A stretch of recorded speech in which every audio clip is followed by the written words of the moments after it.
Yeah.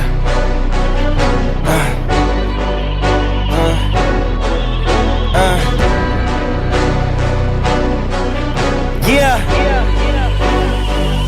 Hey. Yeah. The jig is up. Yeah. I came too far, I ain't giving up. Hey. I had to cut what was weighing me down, and then when you grow, they say that you switching up. Hit a perimeter. Defending the fort, we crushing the visitors. I got it locked, ain't taking a prisoner. Thought it was sweet until they chin hit with a finisher. Heartbreak, Nikki, I'm voiding the slips. I'm raising the stakes, enjoying the risk. Injecting my veins with ice, as cold as it gets. I live for this shit. Die as a legend, I ride with aggression. I lost in the past, it's fine, it's a lesson. I'm loading the clips, I fire the weapons and taking what's mine. It's time for redemption. Yeah.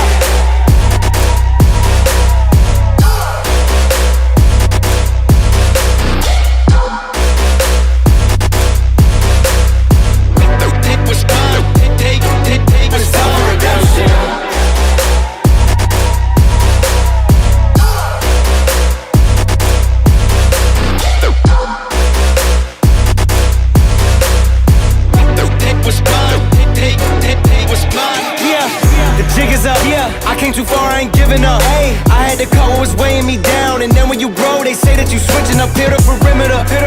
Defending the fort, we crushing the visitors. I got it locked, ain't taking a prisoner. Thought it was sweet until they chin hit with a finisher. Heartbreak, Nikki, I'm voiding the slips. I'm raising the stakes, enjoying the risk. Injecting my veins with ice, as cold as it gets. I live for this shit. Die as a legend, I ride with aggression. I lost in the past, it's fine, it's a lesson. I'm loading the clips, I fire the weapons and taking what's mine. It's time for redemption. Yeah.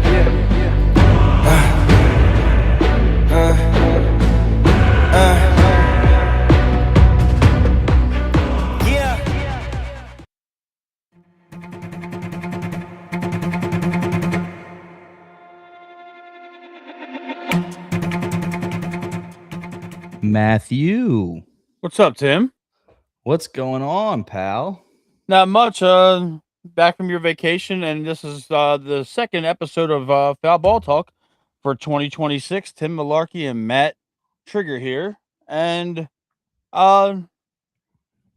in recent years past, with the Orioles playing the way that they are, I'd be coming in hot, usually in a little bit of a pessimistic attitude, so to speak. But I'm not here for that tonight. I'm actually a little bit more of an optimist for the early outlook of the season.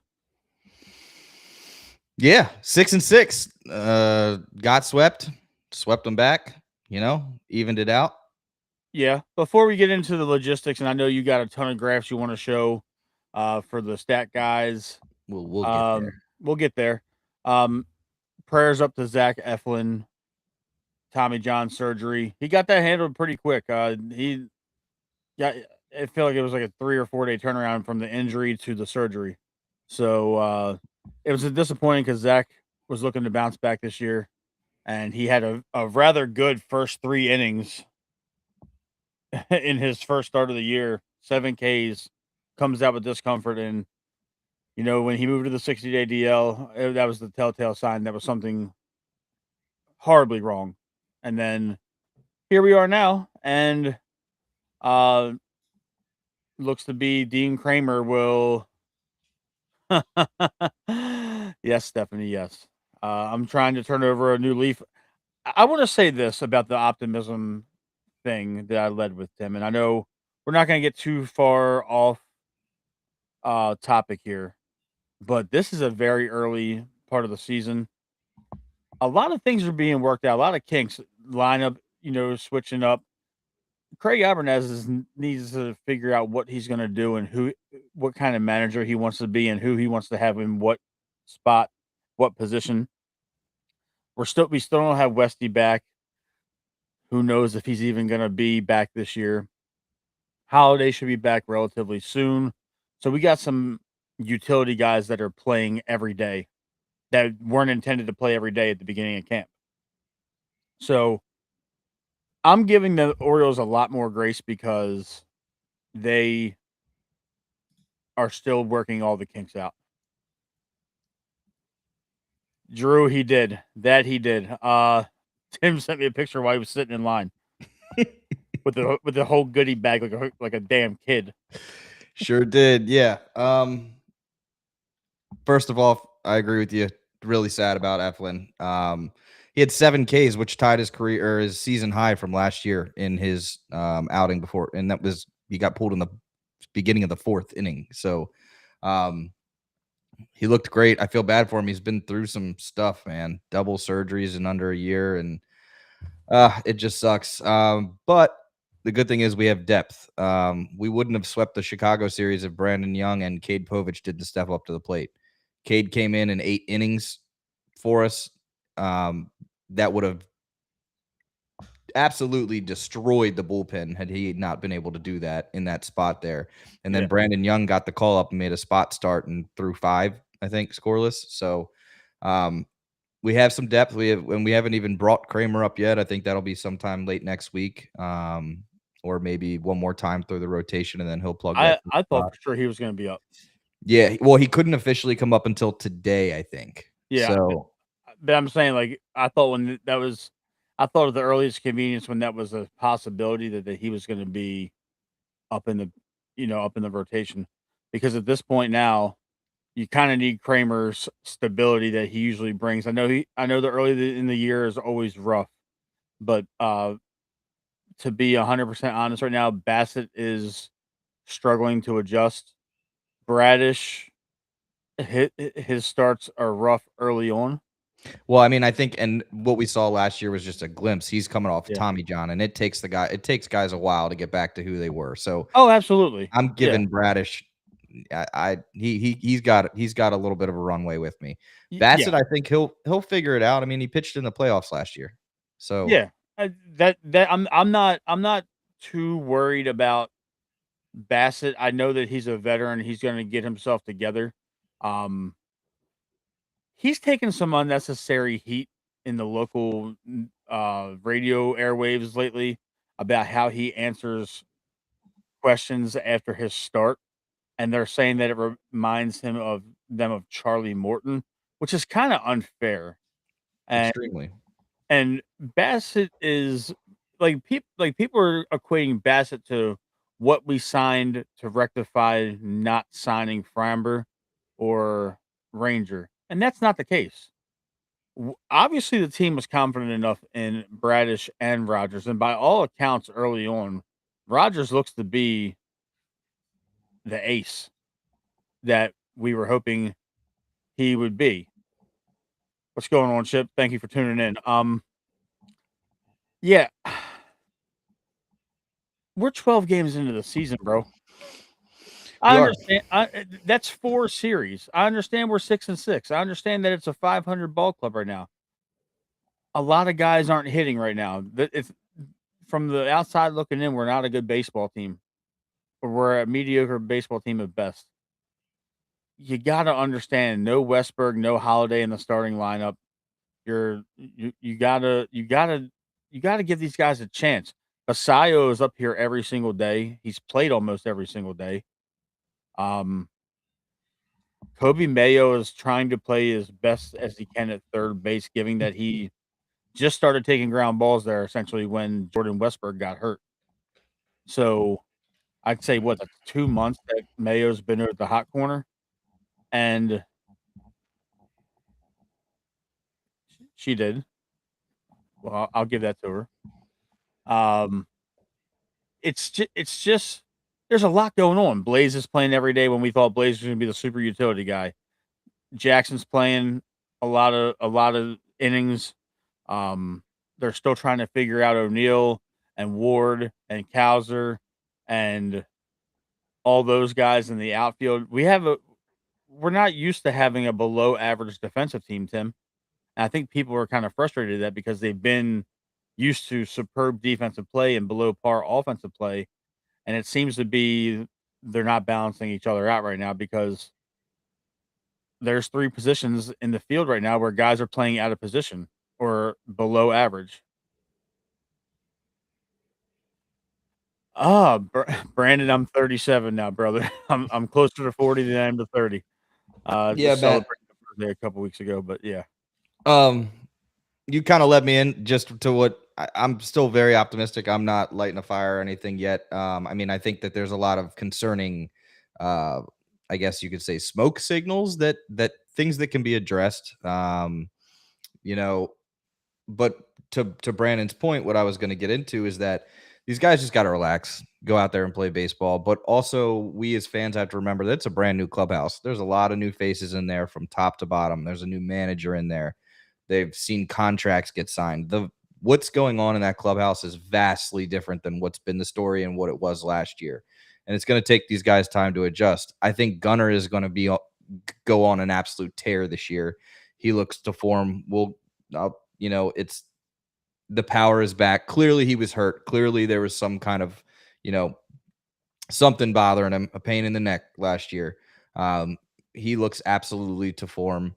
I'm confident in the depth of the starting pitching, knocking on wood. We were luckily, some moves were made that we were able to eat a season-ending injury 10 games into the season, like we're experiencing now, and we still have guys that'll make it happen. We made it through the rotation without it, and we still have Kramer, who hasn't been called up yet. So, Povich didn't get the start. So I think Mayo will turn the leaf. Little bit concerned about Cowser just off of what I'm seeing. I mean, we know what it is. The guy can smoke the fastball. He has above average defense. I like his defense in center field than anyone else on the lineup right now. The problem is he can't hit a changeup. The league knows it. There's something crazy. I think it was like he's seen 300 plus changeups and only hit 60 of them or something like that. Something wild. It might even be 36 of them. I can't remember it exactly, but he can't hit the changeup and the book's out on him. So, he needs to get in the lab. He'll get in there. But like I said, it's new from top to bottom. It's not just, I know it feels the same because we see Adley out there every day. We see Gunnar out there every day, but the wave changed because you have leadership change at a manager level, coaching staff level. And then you have the leadership in the clubhouse change. Last year, there was no leader. There was, Gunnar having to step up to the plate, Adley having to step up. And these are youngins. So now you have Taylor Ward, you have Pete Alonso, you have Chris Bassett, who's been very vocal as a leader in there. There's some, backbone in this clubhouse now, and guys will find their place and they have to adjust. And I think that 12 games into the season, we just expect to be really good because of how let down we were last year, that I think, it's always good to take a step back. But that is to say that the sloppy baseball that we're playing, the fact that we're not producing runs, like I can't just throw those away because those are two majorly concerning issues. This team was touted MLB. Some people on their lists had them as possibly top 3 most dangerous offensive lineups in baseball. And to be fair, though, I'm sorry, go ahead. I was going to say, up until the last 2 games, they hadn't scored more than 2 runs, a game. And that's not going to cut it. To be fair, though, they had those predictions with a healthy Jackson Holiday and a healthy Jordan Westberg. I think we're seeing right now early on how important those guys are. Sure. Yeah, I would say lineup in general, but the big four, they're the ones we see now, and only 2 of those 4 are producing. Yeah. I've been paying attention to social media a lot and seeing the complaints. I don't know why people were expecting. Now, in the season prediction show, I said that Alonso was going to hit over 50 home runs. He still very well could. I think that he's going to get hot. It's going to get warmer. It was freezing in Chicago. I don't know how Gunnar even got that ball out of there, but he did. That was just pure strength right there to me. I want to tell our listeners, and I just want to tell Orioles fans, just Birdland, chill out. It's April 9th. I understand that the season's 2 weeks old, but it's April 9th. We're 500. If we were sitting here 3-9 or 2-10, okay, I would be upset too. We're winning ball games. The bullpen is actually not as bad as I thought it was going to be. Knock on wood. Knock on wood. Helsley he likes to toe the line, but the dude can pitch. Leads the league in saves. Yeah, and 12 games in, I know, but yeah, still. but you gotta find the silver linings in a 6-6 start. You have to.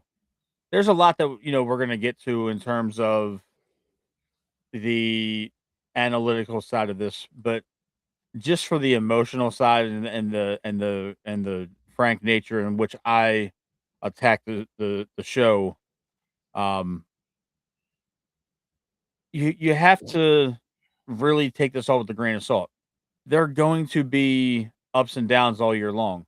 But if everybody was expecting this team to come out and hit 4 or 5 home runs a game, we're winning ball games differently now. It's not just the long ball. We're winning by small ball. We're winning by these guys stepping up and giving us solid innings and getting us out of jams. And I understand we're leaving a lot of runners on base right now. That is a point of contention with me as well.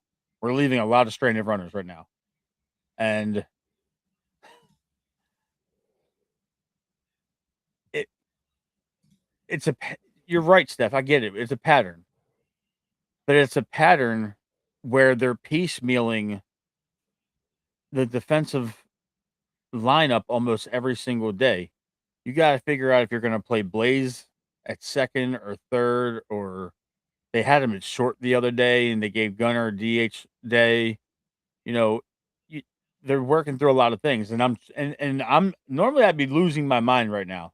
I would be on a rant right now. Can I add one thing before you jump into your rant? No, there's no rant coming. Wins above replacement and just overall stats. If I went back and looked at it, if Taylor Ward was not in this lineup, and we had, if I had mirrored the stat line of Jeremiah Jackson, Kobe Mayo, and who was the third one that I added in there? I added Kobe, Jeremiah, and there was one more. Leote. Okay. Those three together played instead of Ward, and Ward did not play, we would be 2-10. And that's totally fair. Taylor Ward looks like a very good return on investment already. Two-bag Taylor, baby. Ward leads the league in doubles. He is a liability on defense, and that's being friendly. Because of the hot hand warmer incident? Whatever you want to call it. But the guy can hit, and he's a good leadoff hitter. It doesn't. He's getting on base. He seems like he's being a leader. I really like what they did by flipping them, because I liked him batting behind Gunner when they did that. Because Gunner's been getting on, and Taylor with his doubles. I mean, he hits a double, Gunner's coming home. He's a freak. Even if he probably shouldn't, he's going head first. He's coming home. And I think it gave Gunner a little bit of protection there that way. So I really liked that flip with Gunner and Taylor. We'll see what they do, but Taylor Ward has performed, I think, what Birdland thought. Pete Alonso was the headline. All eyes are on him. Taylor Ward kind of snuck in there. He did. That's fair. He's killing it right now. Yeah, he definitely is. And I know that there's a lot of graphs and a lot of analytical stuff that you want to get into, and I'm actually interested. I see everything over here on the side of the screen. I want our watchers and our listeners to kind of hear you go, a little bit nerdy, so to speak. Before we do, let's just recap what we ran through since we, opening day. So we got the win, 3 against the Twins, 1-2, lost the middle game. Texas lost the first 2 games. That one, I got a little nervous there, pulled out the third. Yeah. Went to Pittsburgh. We all know what happened when we went to Pittsburgh. Some ugly baseball. They're going to be a good team. They are. Went to Chicago, swept them. Exactly what we needed. We're 6-6. Next 3 series: San Francisco at home, Arizona at home. Then we go on the road to Cleveland. So got some good baseball coming up. First order of business is a big conversation. I think what I was reading into today, I don't think Jackson is claiming to be ready yet. So I don't think this move is going to happen tomorrow. And it sucks because it's his bobblehead giveaway on Saturday. So I'd be surprised if it happens in the next 2 days, but who knows? His last interview said he would be lying if he said he felt right. But big topic of conversation right now is who will be getting sent down for Jackson Holiday.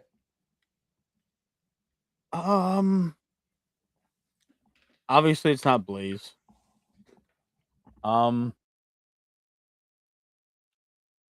It it might be Jackson. And you good over there, buddy? Yeah, I just had a cough. Didn't want everyone to hear it. I mean, I got you. As long as you're good. But anyway, I know the numbers aren't going to say Jeremiah Jackson, but who do you realistically send down? Well, You're not sending down Leote. The numbers are technically going to say, I mean, if you go above the most important stat right now that everyone goes off of, it's WAR. It would be Jackson. I mean, it's close. There's Jackson and Mayo. There's your two infielders. Obviously, I mean, they could do Cowser for him just to get Cowser a little reset. I don't see it happening though. I think they value his defense too much. So, these are your two options realistically, and that's where they stand as of today. So, I mean, it's relatively close. What's the difference between a negative 0.2 WAR and a 0 WAR? They both played 10 games. Kobe has 6 more plate appearances. The difference is that Jackson has produced 4 RBIs, 6 hits. Yeah. He might have a less OBP, but he has a higher OPS. He has a higher OPS plus. I know it's only a 12-game sample size, but it's just, I don't know. It's tough. It's tough. If I'm looking at everything from RBI on down, it screams you send Mayo down. But I honestly believe that if you send Mayo down, you're gonna do more damage than good. Yeah, I mean, both of these guys have options. They do have options, but at this point, though, Tim, we know Mayo can go down there and smash AAA pitching. He did it all last year, where he was down there. I think he hit over 40 home runs in 2 minor league seasons at the AAA level. That is true, Chip. They've been. I agree with that entire statement. I think that realistically, it probably won't damage Jeremiah Jackson as much as Kobe Mayo. Even though, looking at that graph, Jeremiah deserves to stay on the 26 man at the big league club, but just based on what you can possibly do with Mayo when they figure out the infield with injuries and all that, because if Westberg does indeed need Tommy John surgery, which I do believe is going to happen, no,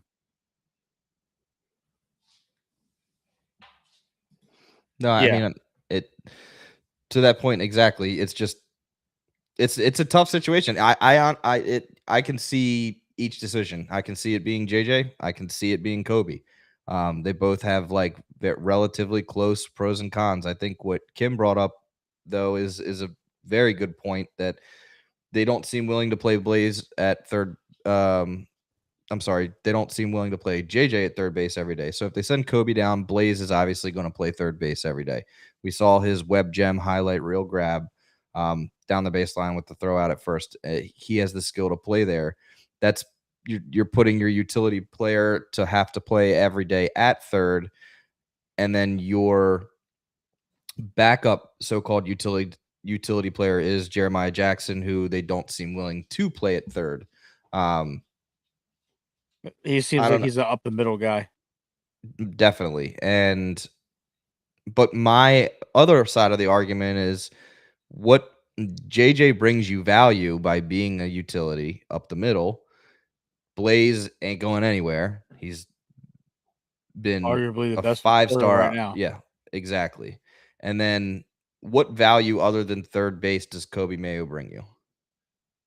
None. He can't play. He's not going to supplant Pete at first base. He's not going to take reps at DH away from Basayo or Alonso. So he's really third base or bust at this point. You're talking to And a Kobe Mayo lover too. I got a whole yeah, cabinet behind me with a ton of his. I'm Well invested. I'm a Kobe Mayo guy as well. I firmly believe that they need to let this kid work through whatever he's got to work through. That's the issue with the way that they've structured this team over the last 8 years through the last rebuild. Um, you got all these high draft picks, you got all these young guys that are the next up and coming stretch of Orioles, and you're not letting them work through their shit. And I understand patience is running thin with a lot of these guys. I get it. I That's true. That's what I'm getting at right now, Randall, is that he needs to figure this stuff out for himself. Sending him back to Norfolk is not going to get him to figure it out. He's going to go down there. He's going to be seeing meatballs, and he's going to be hitting the ball 430 feet. We're going to be seeing it on X and Instagram and on their Facebook page. And then when he gets back up here again, they're going to expect him to keep on doing that to major league pitching. The fall off between AAA and the majors is incredible. And we've had former players on this show over the years explain to us everybody in the majors is filthy. Best of the best. Right. Mayo might be a 4A guy, but you got to see this through. And then if it doesn't work after this year, then you move on. Or if you feel like you got to cut ties, you got to put them in a trade package come July and cut bait. We saw what happened when you held on to Stowers into his mid 20s. You don't want it to be Mayo. And I know Stowers isn't doing the greatest right now, but when he went on that tear and went to the All-Star game last year, that pissed off a lot of Birdland. Of course it did. And everyone was saying it was a terrible trade. Well, look how Rogers panned out. We have a certified ace on our team. People don't want to talk about that. Yeah, they don't, but they just want to talk about what we gave up. And at the time, him, going to AAA and having to work through it and being awful, obviously, hindsight's 2020 now that he's certified ace. But I was speaking like people don't want to admit that we legitimately have an ace on our team. He has like a 20 plus game sample size with a sub 2 ERA right now. That's crazy. Half of that, and most of it, majority, all but 2 games was through meaningless baseball, so to speak. So, now he has a reset where he's not playing meaningless baseball. I think Trevor Rogers is, we could see, wouldn't it be something, Matt, to see a Cy Young come back to Baltimore? yeah, it'd be wild. Be absolutely wild. Do you remember that image that I pulled up here? We'll refresh. So just everyone to look at it. I'm going to throw something in there that might be a little shocking to some people here. So we got it's a battle of who's the worst right now. 0 WAR, negative 0.2 WAR. This might shock some people. So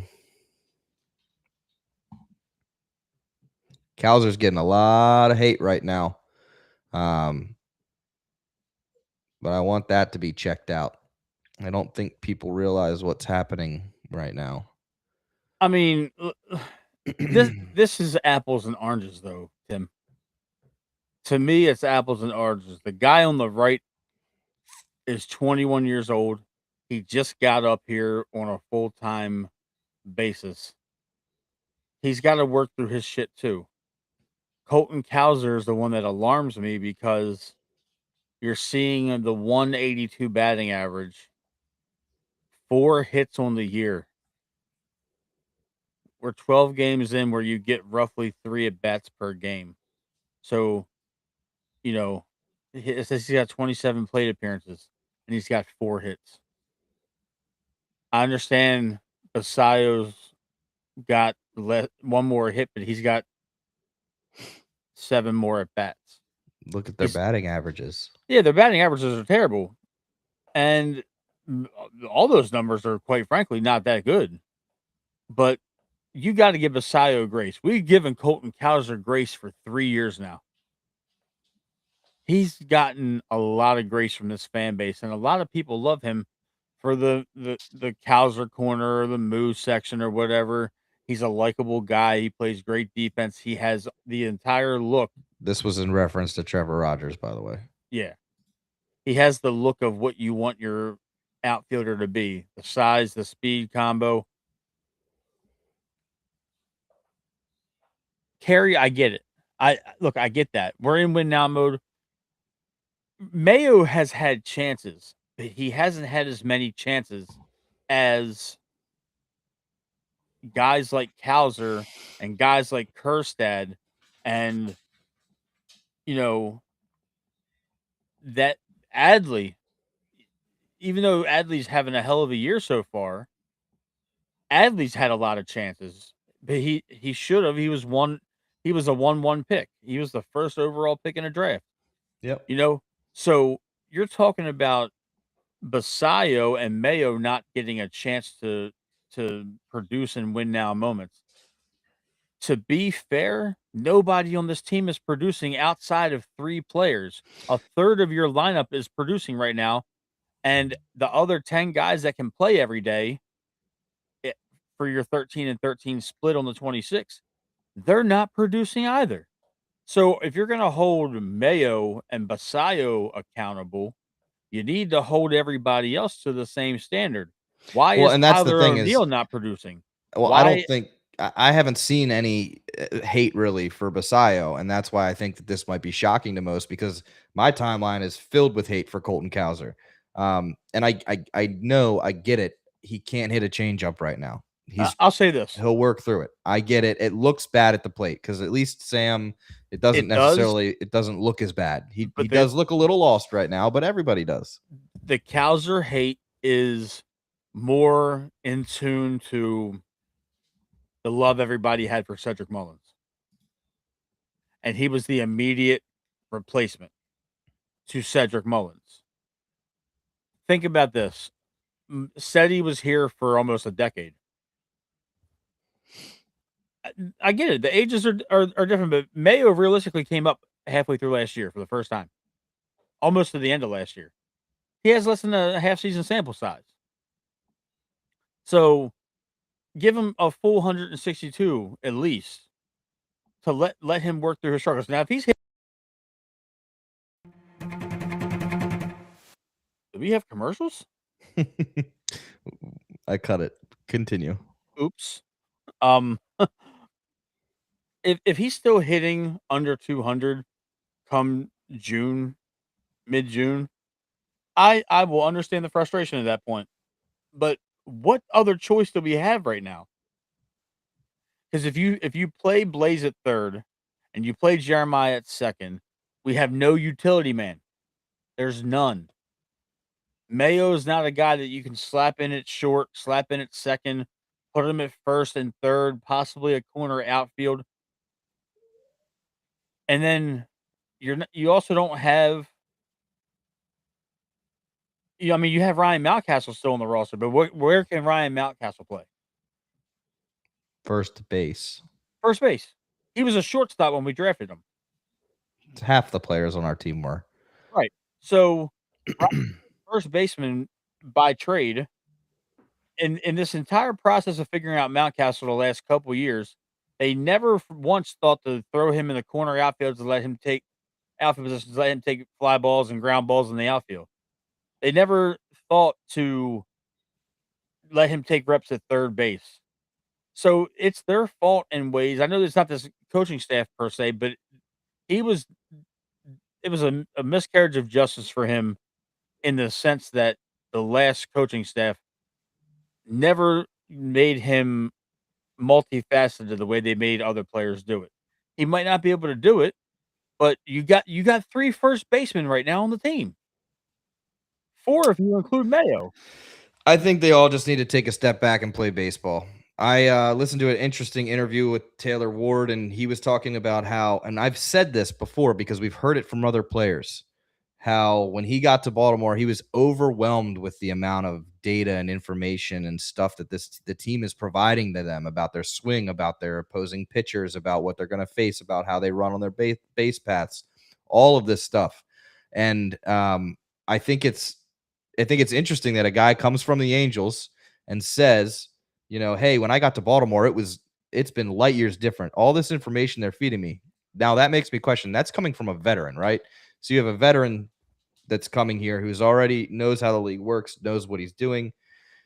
Do you question the fact that some of these guys who look lost at the plate that are 21, 24 years old, in that window, that it might be too much information for them right now? Yeah, and that's a very valid thing to say. But That we're they're not up there, Mike Elias and Sig and all them have these guys up there thinking about calculations and percentages at the plate instead of just swing the bat.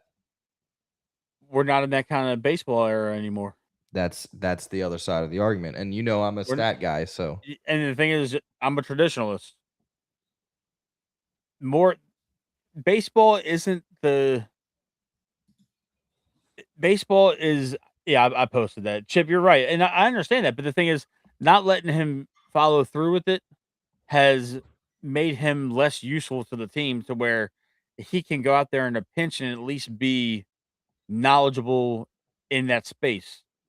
Because right now, Mountcastle can only do two things: play first base or be a DH. He's not getting DH reps over Basayo or Gunner or Pete at this point, and he shouldn't. He shouldn't. His power has fell off tremendously. That moving the fence back, I think, messed with his psyche. He had the issues with vertigo. There's been a lot going on with Mountcastle. I love Mountcastle. I'm a Mountie guy. I just know that he was kept here more out of I assume loyalty than anything else, and just the lack of I guess the injuries played a part because if Westberg and Jackson were healthy, does Mountcastle make the opening day roster? I don't think he does. I don't think he should have if those guys were healthy. But it was a numbers game and he won that out. But I just don't. Tim, getting back to what you were saying, I don't believe that we're in a situation where we can just go back to fundamentals of just going up there looking for the pitch to hit. Everything's so analytical, and the president, the GM, whatever you want to call those guys, the front office relies so much on that stuff. They went and found a coach that also is in tune with that. And I'm not criticizing Abernathy because there isn't much I can honestly criticize about him. he had a sick move the other day. That's something Brandon Hyde would have never done. Some cojones on him, but it was the fifth inning, and he pinch hit two players. He yanked Colton Cowser out of there, and then I can't remember who was right behind Cowser, but in a big spot, and Yeah, it turned out great. it did. I'm I'm just not I'm not convinced that this is ever going to be a situation where you're ever going to see the old school baseball mentality when we have no old school baseball guys on the coaching staff. They're all newer, they're all younger. There's that is not what this is. This isn't like where you go get Mark McGuire or a Barry Bonds or a Don Mattingly or a whoever and say, "Oh, just go up there and hit the ball, kid." Like we're not there. No, and that's you segued me into it. The reason I brought that up, that Taylor Ward had said that in an interview, is because of this next little. I present to you Taylor Ward right now. He is all over the board on the high end. What's interesting is that his bat speed is relatively low. So is his barrel rate, but his expecting batting average is through the roof. His sweet spot percentages through the roof, square up percentages through the roof. What's important to me is look at this spray chart right here. All of your oranges are his singles and all of your blues are his doubles. He's hitting the ball left to right. I mean, obviously favoring the left as he should, but something's working. Something they did is working. I think he has 9 doubles right now. He leads all of MLB in doubles, and the next closest was 7 when I checked before the games that were played today. So, I'm gonna take your word for it. Yeah. This stuff is like it's like reading Mandarin to me. His value is just 95 out of 100, Matt. Did you ever get that on your tests in high school? I did. Oh, history probably. Yeah, that's about it. So yeah, it's whatever they did, whatever they're doing, whatever information they're feeding him, whether it be in the lab, whether it be what he does on the iPad and the meetings, it's working. Yeah, I like it. I like all the stuff that's red. That's what you should like. See, I'm smart. Very smart. Back to school. Oh, never mind. um, but yeah, if we're looking at all the stuff that's red, we were talking earlier, Matt, about Pete Alonso off to a very slow start. You know, he's the big signing. We paid him all this money. We brought him in here to produce because the Bats hadn't been doing that, and he hasn't done it yet. I think I might have told you this through our talks, and I've talked about it with other people, friends, you know, online. He's there. He's right there. As soon as it clicks and it turns on for him, it's going to be lights out. The reason I say that is because the numbers don't lie. There's not a Not lot of looking red on this good. chart. No, except in 2 categories where he's in the 97th percentile. Did you Exit. Did you have to draw the arrows on there? Oh, though? I did to help you, Matt. The Exit thing is, velocity. I know what the red is and what the blue is. I mean, come on. He is hitting the ball hard hit, and exit velocity. The We ball is leaving graduated from his the bat same school, bud. fast. These two things right there, sitting where they are, as high as they are, comparatively speaking to the rest of the league, it's only a matter of time before he starts connecting with baseballs. They are gone. I read and heard some interesting things about his stance. He's standing wider than he normally has. So, I mean, personally, Who takes their time to look at that, though? me, So you're looking at how the man stands? yeah, there's science behind it. He's widened his stance a little bit, and Oh, right. that, I mean, Matt, let me ask you a question. The guy who hits as many home runs as he is, 3-time home run derby, whatever, all of the accolades. The reason we brought him in here to hit the ball. If you're the Orioles staff, are you still providing him all of the information and analytics that your team comes up with? Or are you telling him just keep doing what you're doing? I think it's got to be a little bit of both. I mean, you can't treat him like he's a dummy, but you gotta let him do his thing. No, I mean, I get it. It's just I look at this and I'm like, holy hell. Exit velocity and hard hit, 97th percentile through, like, which is, Yeah, he's I hitting mean, the ball hard, but he's hitting it at the players. I mean, hard and fast. As soon as it turns on for him, it's about to be raining baseballs over there in left field. and that's fine. You know, I'm it like I said at the beginning of the show. It's April 9th. If we're having this conversation on July 9th, I would definitely have a different tone.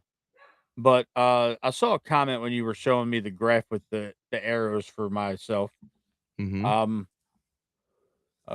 chip. Okay.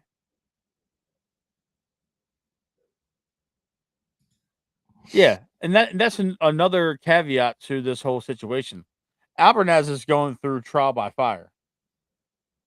He never had a run as like an interim skipper or anything like that to where he's got some seasoning under him. He's learning on the fly with a new first baseman from the prior year on this team, a new left fielder, a new center fielder, a new right fielder. His third baseman's hurt, his second baseman's hurt, and his utility guys are playing every day. So, and then you have a rotation where Bradish is off to a slow start. Bassett is getting knocked around. Eflin's gone after 3 innings for the year. Yeah, he's in the thick of it, and that's why I'm not losing my cool about a lot of this. This is they're gonna figure this out. It's just that they're figuring it out, and they're playing in the toughest division in baseball.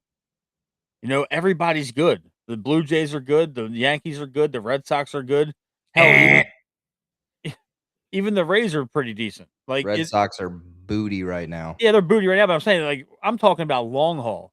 They're going to be in it till the end. They always are. Let them keep slipping away in April, baby. These games matter, and when it comes down to it, and I love it. It does. I'm not disputing that, but I'm just saying they're always hanging around. Even they play spoiler. But getting back to one of the comments that I saw came from Kimberly. Tyro's on the staff. He's the only old school guy they got on the staff. Everybody else is relatively analytic driven newer school baseball.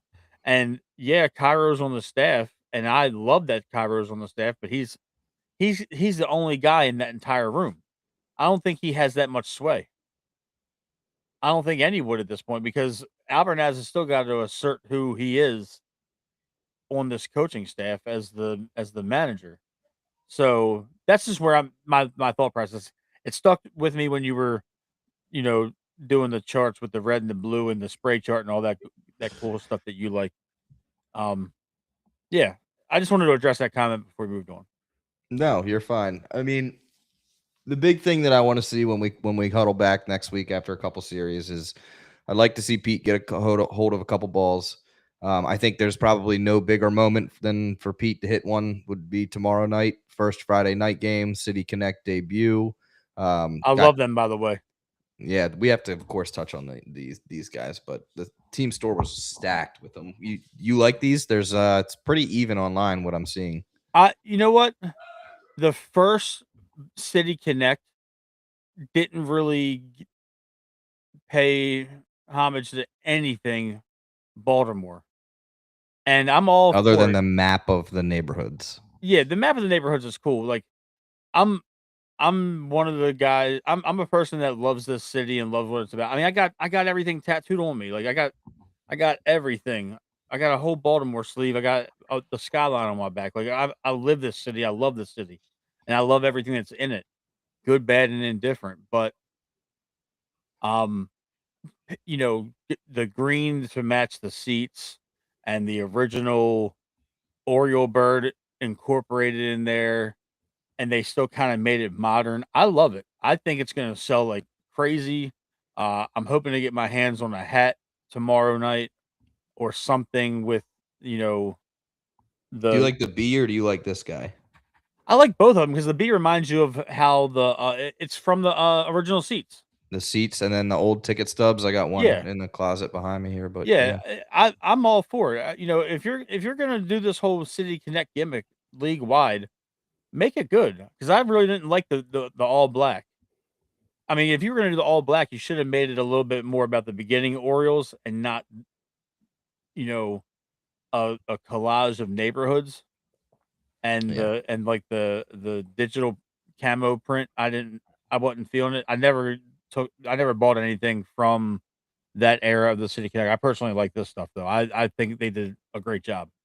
Camden Green, baby. I like the cream. It's not pure white, so it doesn't look like a. They actually like if anybody is watching and remembers this, it's a staple in Baltimore Little League baseball from our generation. They had the RBI Club, which was a travel baseball team sponsored by the Baltimore Orioles, and they had their uniforms were green, like that type of green and that type of cream. So it kind of gives me a little bit of a throwback to me watching a lot of my friends play for the RBI league. And yeah, if you ever get a chance to look them up, it's very reminiscent of that. Yep. Nope. So I'm with it. I'm behind it. Pete Alonso, book it, going yard tomorrow night, first Friday night, City Connect night, Fancy Clancy in the bird bath, splash zone, whatever you want to call it. I personally think it's probably going to be a little too chilly to be out there. But Clancy's tagline is "Who's thirsty?" and they're going to give that man a hose. So look out, Birdland. I'm not a fan of the splash zone. Splash zone. Is that what it's called? It's The called bird like bath. bird bath. I'm not a fan of it because those are pretty damn good seats. And if you're gonna spray me with a hose while I'm eating or I'm watching the baseball game, like, come on, I don't want to go there and get soaked. You Like, would if you told your daughter that happened there and she made no, you. I'm not telling her that. I'll never tell her that. Taylor Ward and Gunnar Henderson are carrying this team. I would like to Yeah, not see that be Blaze the too. case. Yeah, Blaze Blaze too. too. I Blaze too. like Blaze in the 9-hole a lot because it's putting him on base before the top of the lineup comes up. Yeah, And it's a good anchor to have down there at the bottom. I don't know. I would like to see the middle, the thick of this order come through. We haven't even talked about Adley. Adley looks back to form. He does, and I have a theory to it. And it's nothing like negative. I told you at the beginning of the year I was going to give Adley a chance. You were struggling over there. You were fighting for your life. You could just not bring attention to the fact that I keep coughing and, we would just get through it. But Anyway, I'm sorry. I'm sorry. I think Adley felt some heat from Basayo. And I think he's stepping up and performing. Yes. Splash zone. I'm gonna call that the rest of the year just to piss people off. I don't care. yeah, But I think it's a direct correlation to them paying and promoting Basayo to the big league club. I got a major concern though that I did want to discuss with you. Okay. I've posted about it. You might have seen it. I'd stay off the Orioles Twitter, big dog. That is a cesspool. They are ruthless. So do they not coach and train that no matter if you think the ball is going to be caught as an out or a pop fly or a foul ball or whatever the case may be, that you run out your ball to first base as hard as you can? That was something that was beaten into our heads when we were little. We were also little kids, and they would put us on the bench if we didn't hustle. Yeah, but exactly. But that should be the case for the pros. We got if you watch even the White Sox, the Pirates, they're millionaires. None of their guys on the White Sox and Pirates were jogging down the first Half base of them path. guys aren't millionaires yet. Our whole team is jogging down the base path. And they're millionaires. Every single one of them. Almost every single one of them are making big money. Right, but why aren't the White Sox or the Pirates? How much is it? But the thing is, you're talking about a majority of those guys. Basayo has the money. O'Neill has the money. Ward has the money. Alonso has the money. Adley has the money. Gunnar has the money. They're all high draft picks. They all got paid already. Run the freaking ball out before I lose my goddamn mind. I don't even get mad about it anymore. Watching both of these sports teams in this city, these guys, at the end of the day, they're millionaires playing a kid's game. I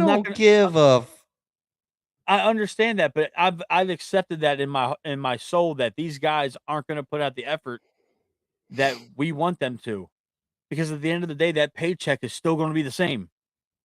You ain't lying. And they don't. If they're not going to interact with us, they're not going to justify any of it. They're not going to do any of that. They're going to give you a cookie cutter answer that they were trained in media training. Yep. Thinly veiled accountability with a bunch of excuses. It doesn't matter. I love this team, but like I understand that all these guys, they all have more money than we would ever see in 4 lifetimes, and they're half our age. It's fair. It's grim, but it's fair.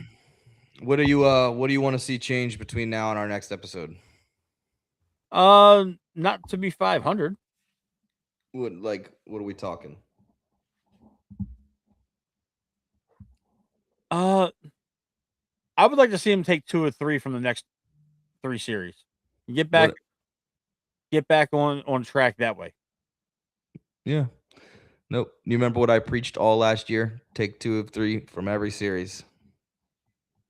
2 of 3 from every series. Then you can afford to drop 1 extra on the 4-game series if you have to. I don't even want to think like that. I just want them to get back to winning series. I don't need them to be perfect. Get back to winning series. Play solid fundamental baseball. Do your job, like Stephanie just said. That's their job. Do your job. How do you feel about our first 12 games with ABS? I like it because these umpires suck. Yep. I see the comments. I knew you would like that because you hate refs and you hate umpires with a burning passion. Burning passion. Burning passion. They're all old men that are senile. Every single one of them. Like I never realized I hated an umpire until I saw what that goofy ass dude did to the perfect game in Detroit. Like, you made it about you at the end of the day. That's not what you're there for. Find a strike zone and stick to it. Now it's gotten so bad that you have to have a computerized box show you how much you suck. Because at the end of the day, Did you know that the broadcasters are no longer getting the box strike zone? They're not seeing it because they don't want any questionable challenges. Like they don't want anybody upstairs to be able to see a strike zone and relay a message. So like Ben and Kevin and the radio guys on their screens up top, I'm they okay don't with have that. it. They don't have a strike zone. I'm okay with that. I'm totally okay with that. They don't need to see it. Yep. They don't need to see it at all. Look, I'm all for it. I think all these changes, surprisingly, NFL makes changes, NBA makes changes. They don't go over so well. I think the last couple major changes that have been made to baseball have been great for the game. They got rid of the shift, love it. They added the pitch clock, love it. ABS, love it. Speeds the game up. I like it. I like every change that they made. Let's be honest about it. We talked about the pitch clock a couple of years ago. You don't need a minute and a half between pitches sometimes. I understand that you're trying to play mind games, but leave it out. Throw the ball and get the ball back, and if they hit it, get the ball back, and let's keep going. Randall, I agree. They're terrible. All of them are terrible. I don't know any umpire for the reason of being a good umpire.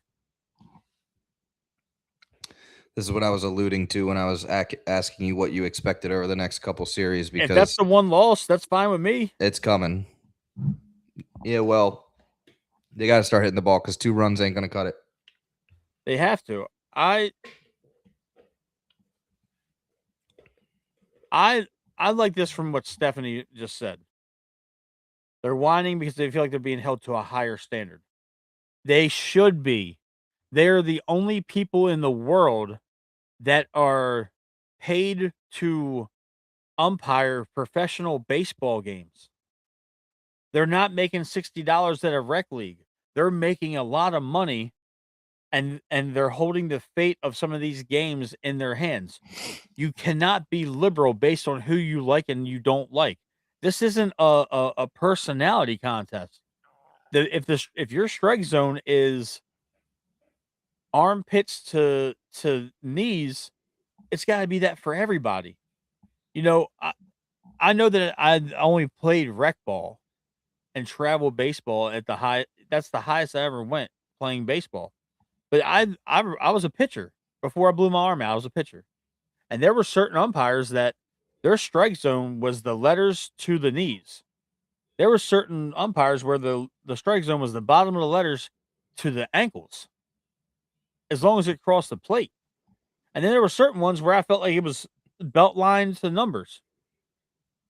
So to me, just because of how it has to be universal. We can't do our jobs in the manner that they do their jobs and still stay employed. So yes, they should be held to a higher standard. And you walked into my trap.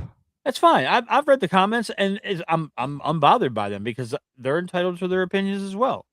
I get it. That's why they should, but they're not going to. They're not going to. You know when they're going to do it? When they're winning baseball games. Yeah. This isn't a fairy tale baseball movie. This isn't Major League where we have a 37-year-old catcher that's going to run out a bunt. You know what I'm saying? With 2 bad hamstrings. It's not going to happen. I won't ever not be okay with that. I just run the ball out. No, I'm not saying to be okay with it. I've just accepted it.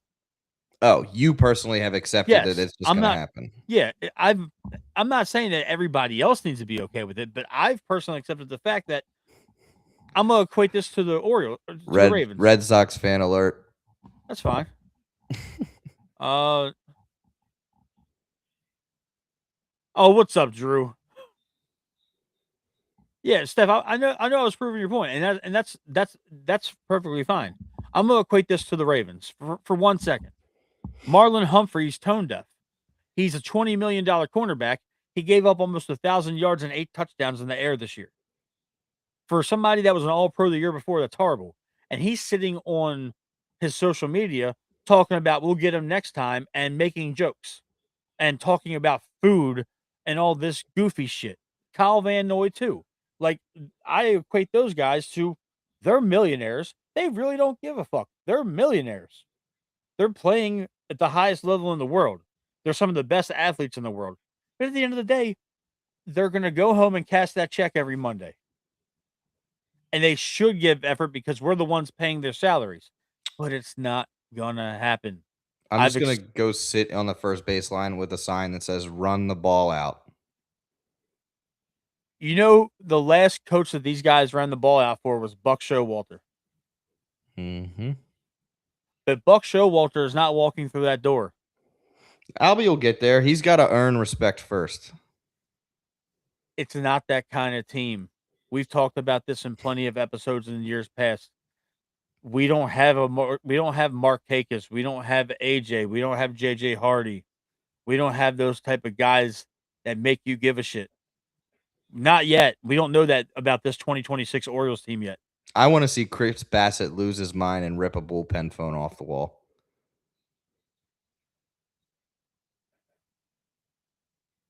Because we got a little Gunnar Henderson anger in the dugout, smashing cans and stuff, but that wasn't because of the team not playing well. That was just him being upset with himself for not being able to hit the ball. But I don't know. Lots got to change to stay at the pace we're at. I think we're lucky to scrape by where we are right now. Taylor Ward, Gunnar Henderson, and Blaze Alexander with a little salt and pepper shaker on top of Adley Rutschman have been carrying this team. So if you can get 2 or 3 more guys to step up to the plate and start hitting the ball, if Alonso just starts hitting the ball, I'm not concerned. I'm going to be interested to see what they do to get Jackson back up here. I'm interested to see what they do when they make the move with Kramer and how they organize this, rotation moving forward. There's a lot to look forward to. There's a lot that has made me kind of clench my teeth and be like, this isn't a good look. And it's hard to fight off the feeling of concern. So I want to be optimistic, but I would be lying out if I said that there wasn't a lot of things that look concerning and that remind me of the 2025 Orioles. So. And that's fair. I'm not, you're totally on point. I'm not disagreeing with you. I just think that we don't need to overreact just yet. And I think a lot of my, I guess, being centered about the Orioles this year has to do with the fact that Brandon Hyde's not our manager anymore. I want to see what this guy's got. I was very skeptical when we first hired him. I wanted somebody else. I wanted, a Francona or possibly Buck back or something like that. I can't remember exactly. Flaherty. I was a Flaherty guy at one point. I want to see what this guy's got. He's got a good baseball team. Let him work it through. We got some tough games coming up. We do. San Francisco's on fire right now. I'm always wary of the Cleveland Indians. I'm sorry, the Guardians. The Cleveland Guardians. The Guardians are one of the best teams in baseball right now. Yeah. And they're always, again, people, I know it's only 12 games, but it is what it is. Numbers don't lie. Yeah. I want to see us in the next couple of series, 2 out of 3, get back on track, and then hopefully Jackson will be back at some point in this stretch, and we can kind of get rolling and see what this lineup looks like. Possibly with Jackson hitting in the 8 hole, right in front of Blaze, or having Blaze hit 8 and Jackson at 9. I don't think you take Ward or Gunnar out of leadoff. I don't think you move Blaze out of 9. Then, you have Jackson hit 8. I don't think you have him hit 3, 4, 5, or 6. I think he's a bottom third of the lineup guy just until he gets reacclimated to major league pitching. Yep. I hope we see some fireworks tomorrow night. Ladies and gentlemen, Matt will be in the ballpark. You guys know that I'm always there, but Matt will be there Friday night. Yes, we're sitting behind home plate off to the left a little bit, or off to the right if you're looking at the TV. I'm gonna sneak you into the club level so you can hit the dessert cart. I'll never go back to my seat, so don't do that. You gotta at least go check out the new trophy case and redone bars and all that stuff. So this is your first time back with all the renovations. I haven't You're been gonna be back shook. You're gonna be absolutely shook. I do want to say Randall's right about this. They're not going to save the rotation right now. This is Band-Aid patchwork right now. This is potentially a Band-Aid on a bullet hole, and It's depth that we didn't have last year when this happened, though. right, we got 3 guys that could possibly step in until we figure this out. 4 if you count Albert. Yeah, but that should do it for the show, though, Tim. I think we've pretty much covered all of our bases, no pun intended. I know you got some things left over on the sidebar. Oh no, we ran through them all. Those are I'm keeping our predictions over there so we can come back to them. Gotcha. All right, real quick though, Matt. We got 3 against San Francisco. What do we go? 2-1. We got 3 against Arizona. What do we go? Sweep.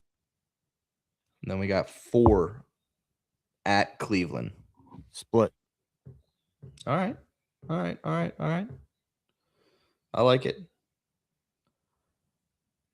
I'm pretty much there with you. I don't think we sweep Arizona, and I don't think we take 2 from San Francisco. I would say split Cleveland, take 2 from Arizona, take 1 from San Fran. Fair. And ladies and gentlemen, the game tomorrow night is Apple TV, and then Saturday night is Fox. So don't go turning on mass and looking for it because you got Apple TV and Fox Friday and Saturday night. Yep. There's too many streaming things where I know. They got to stop this. Let's see. We got an ESPN game coming up after that on a Tuesday. No, that's a Wednesday night baseball. Kansas City Royals. I hate the freaking Royals, man. I haven't liked them since 2014. Oh, here we go. We have a little score update. I think we clicked it at the same time. We did. This ought to be fun.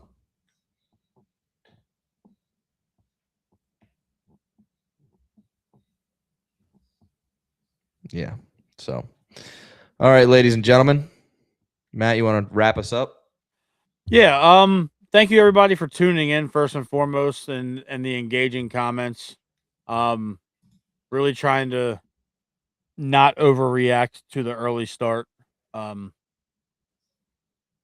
I'm optimistic once we get these situations squared away. I think in the next few weeks we're really going to understand where we are with Jackson Holiday, and I just have a feeling we're gonna know what's going on with Jordan Westberg sooner rather than later.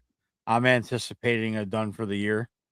That's the only really pessimistic thing I can possibly say about this ball team right now, is that I don't think Jordan Westberg suits up this year.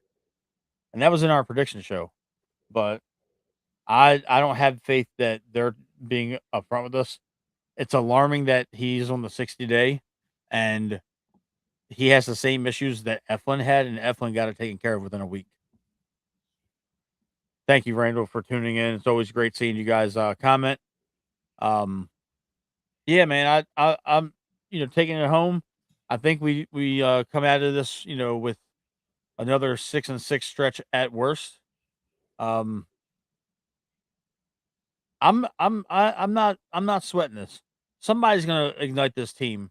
I don't know if it's gonna be Gunner. I don't know if it's gonna be Pete. I don't know if it's gonna be Ward or Neil. I mean, I know they're all doing their part. They're the guys that I'm talking about. But if Pete gets hot, we can ride that wave as long as we possibly can. Hopefully, he starts tomorrow night with some fireworks. Yes, I'm excited that we're